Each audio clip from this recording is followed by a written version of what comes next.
La sécurité du personnel est la priorité numéro 1 de toutes les compagnies de navigation en haute mer. Et le transfert du personnel, quelle que soit la circonstance, doit être considéré comme une opération à haut risque. Malgré tous les efforts pour garantir la sécurité du personnel impliqué, le transfert du personnel navigant, dans la plupart des cas, n'a pas vraiment changé au cours de ces 40 dernières années. Jusqu'à ce que Reflex Marine introduise un système de transfert de personnel appelé FROG.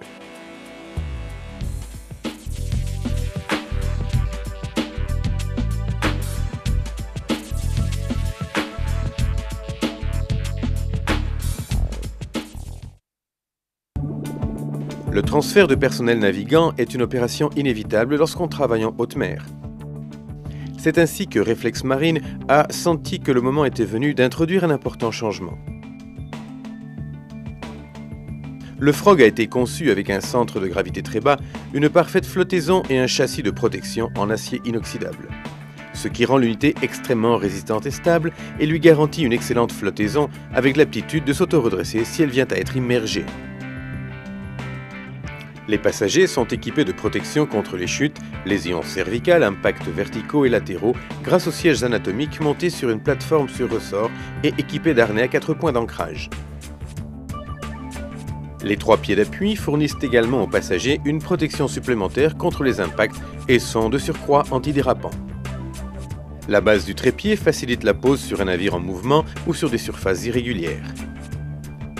L'unité a été soumise à de nombreux tests d'impact et de simulation de vagues. La conception a reçu l'agrément du Bureau Veritas et de l'autorité norvégienne de certification, DNV.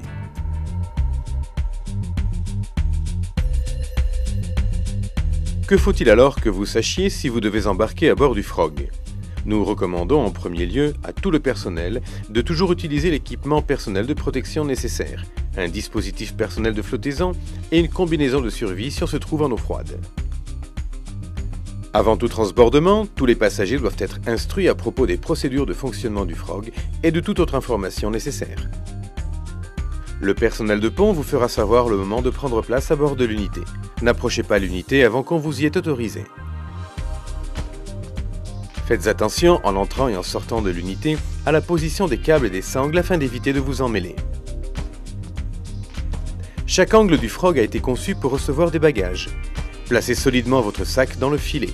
Chaque passager peut embarquer jusqu'à 20 kg de bagages à main. Vous pouvez maintenant vous asseoir et attacher vos ceintures. Prenez votre temps, il convient de le faire correctement pour une totale fiabilité. En premier lieu, fixez le crochet en acier inoxydable. Pour garantir l'ajustement optimal autour de la ceinture et des épaules, il est important de serrer en premier lieu les ceintures du bas et ensuite celles du haut. L'unité est équipée d'une main courante pour une plus grande sécurité et pour votre tranquillité.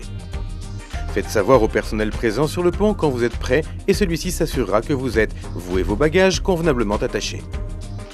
C'est le moment de s'asseoir, de se détendre et de profiter de la promenade. Il est possible que vous perceviez un peu de mouvement dans le siège au cours de la montée. C'est le ressort qui doit absorber l'impact.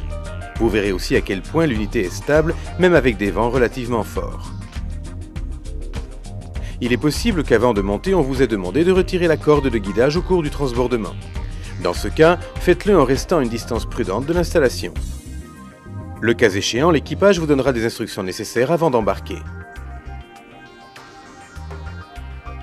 Qu'il s'agisse d'un atterrissage sur un navire ou sur une installation, les passagers ne doivent jamais descendre de l'unité avant que l'équipage ait prévenu que tout est prêt. Une fois ce signal entendu, vous devez détacher vos ceintures, prendre vos bagages et vous éloigner directement de l'unité vers une zone sûre.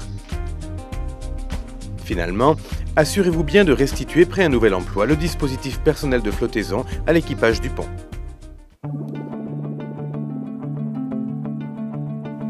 Comme au cours de presque toutes les opérations de sauvetage potentiellement dangereuses en haute mer, la sécurité du personnel peut être renforcée en grande mesure par le biais de la planification systématique rigoureuse avant le transbordement. Les conditions climatiques et les risques spécifiques doivent être déterminés. À cette fin, Reflex Marine fournit un registre utile du transbordement. C'est un excellent moyen d'enregistrer vos opérations ainsi que vos observations et commentaires. Vous trouverez une copie dans votre guide technique FROG qui inclut toutes les opérations de fonctionnement et les procédures d'inspection. L'unité doit être inspectée visuellement avant chaque transbordement. La procédure recommandée pour l'inspection est clairement présentée dans les schémas d'instruction et les notes à l'intérieur de l'unité. Vous y trouverez également nos recommandations pour ce qui est des limites de fonctionnement. En tant que responsable de l'opération de transbordement, il est recommandé que vous réalisiez toujours une séance d'information et d'instruction à l'intention de tous ceux qui sont impliqués dans l'opération. Il est également vital qu'une bonne communication soit établie entre l'installation, le frog et le navire.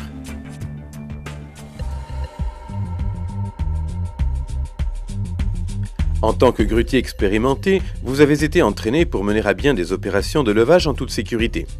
Au moment de lever, de descendre ou de poser le frog, votre vigilance doit être identique à celle que vous avez eue lors d'autres opérations de transbordement de personnel.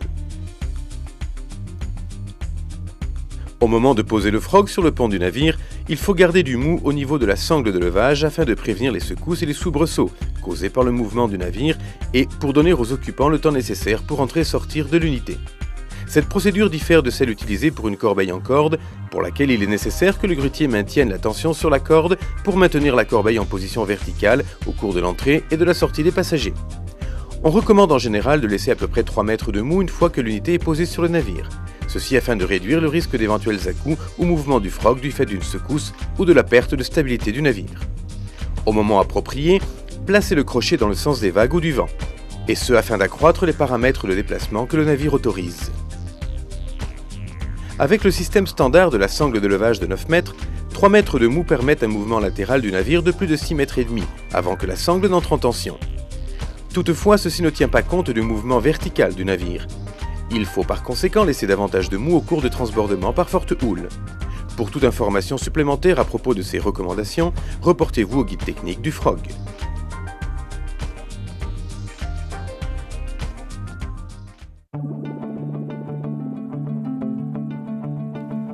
Pour le personnel de pont, il est important de s'assurer que le superviseur les a instruits de manière complète et qu'ils sont bien au courant de toutes conditions spéciales ou risques associés au transfert de personnel.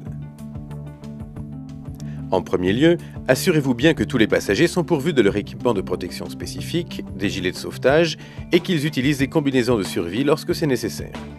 Relâchez ensuite les harnais à 4 points d'ancrage et vérifiez qu'ils ne sont pas emmêlés. Ils doivent être prêts pour les passagers. Quand vous êtes prêt, accrochez le crochet de la grue et assurez-vous que les sangles sont en position sûre avant que les passagers n'entrent à bord de l'unité.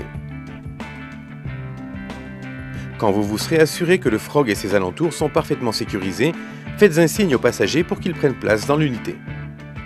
Les passagers doivent avoir été instruits au préalable sur la façon de s'arrimer, eux, ainsi que leurs bagages. Il relève toutefois de votre responsabilité de vérifier que ces opérations aient été correctement réalisées. Finalement, avant le levage du frog, assurez-vous que la corde de guidage soit sûre et libre. Vérifiez une dernière fois que tous les passagers sont en bonne position et faites signe au grutier pour autoriser le transfert du frog.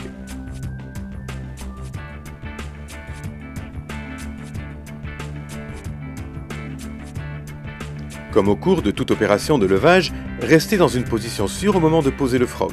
Si vous utilisez des cordes de guidage, tenez compte des risques spécifiques comme indiqué dans le manuel technique du frog.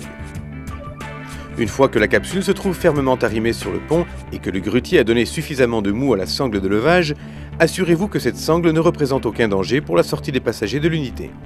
Vous pouvez maintenant donner le signal « Prêt » pour que les passagers sortent. Si nécessaire, récupérez les gilets de sauvetage auprès des passagers, ils peuvent être rangés dans les filets pour les bagages.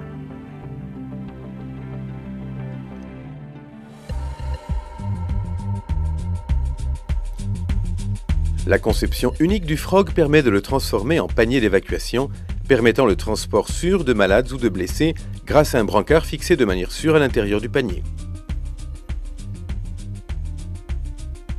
Avant de faire passer le panier en mode brancard, consultez le manuel technique du client, vérifiez les règles à suivre et suivez les instructions qui se trouvent à l'intérieur du panier. En premier lieu, retirez les panneaux de flottaison clairement marqués B et C en retirant les boulons. Ces deux panneaux peuvent maintenant être fixés à l'extérieur de l'unité. Soulevez-les en utilisant les manettes sur les côtés. Cette opération libère assez d'espace pour le brancard. Après avoir fixé les panneaux B et C à l'extérieur de l'unité, il faut retirer le siège entre ces deux unités. Dévissez partiellement les deux boulons inférieurs et celui du haut, et de cette façon le siège peut être retiré facilement. Une fois le siège retiré, libérez le harnais et retirez les boulons de la base du siège. Le Frog est pourvu d'un châssis pour le brancard. Ce châssis doit être convenablement rangé dans un lieu sûr. Dès que l'unité est prête, retirez l'écrou papillon du châssis, faites coulisser jusqu'à atteindre sa position et assurez-la en remettant l'écrou papillon et le boulon. Une fois ces préparatifs achevés et vérifiés, le brancard avec son blessé peut être installé sur son emplacement pour être arrimé. Le châssis du brancard dispose de sangles prévues à cet effet. On recommande qu'au moment de soulever le brancard pour le mener vers le Frog, il y ait 2 personnes de chaque côté du brancard et une autre au niveau des pieds. Faire coulisser le brancard en commençant par la tête. Le brancard peut dès lors être fixé en utilisant les sangles du châssis. Introduisez les sangles à travers les trous du châssis. Placez la sangle à travers les poignées de chaque côté du brancard.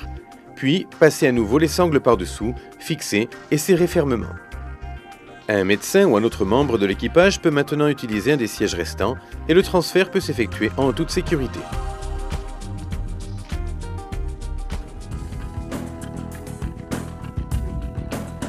Avec sa base réduite et son poids modeste, 500 kg, le Frog peut être facilement remisé.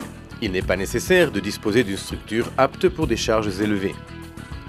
Souvenez-vous finalement que les transferts, pour être effectués en toute sécurité, requièrent une planification et une préparation adéquates, un équipement bien conçu et, bien entendu, une bonne communication. Cela vaut la peine d'être fait convenablement.